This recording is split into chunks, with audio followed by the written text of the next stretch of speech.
Ty Dillinger's Perfect 10 gimmick, and, not to forget, his infectious 10 chants made him a fan favourite in NXT. But, like many other NXT superstars, a move to the main roster did Ty Dillinger no favours. He showed a lot of promise following his appearance in the 2017 Royal Rumble as entrant number 10, but it quickly became apparent that the WWE had no real plans for him, as he was involved in a lot of forgettable backstage segments with R-Truth.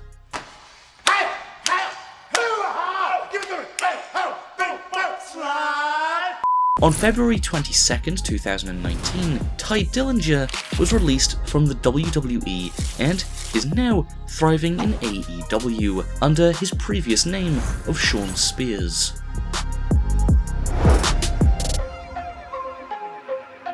During his time in the WWE, Cara built up quite the reputation of being a botcher.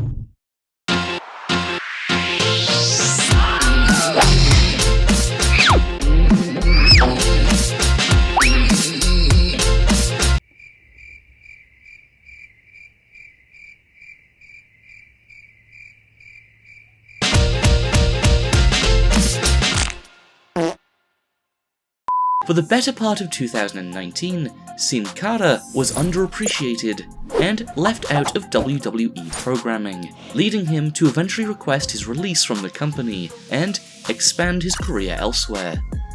When Cara isn't slipping on the ropes or doing God knows what, Get this guy!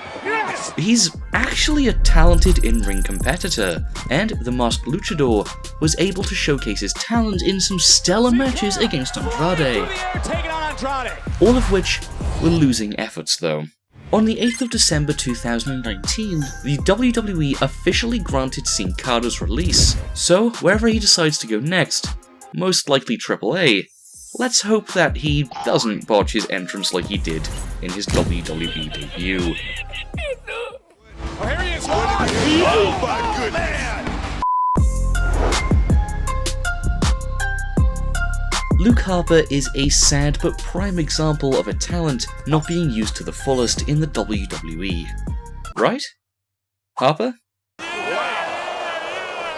He was a criminally underrated performer, whether it be as a singles competitor or as a tag team specialist, as part of the Wyatt family, or as one half of the Bludgeon Brothers.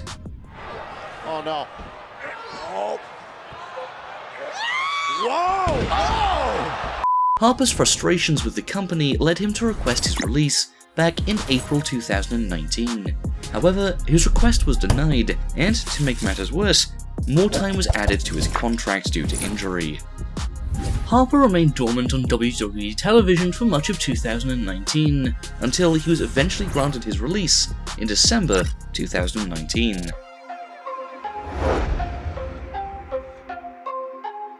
First introduced in 1995, Goldust sure lived up to his nickname of the Bizarre One.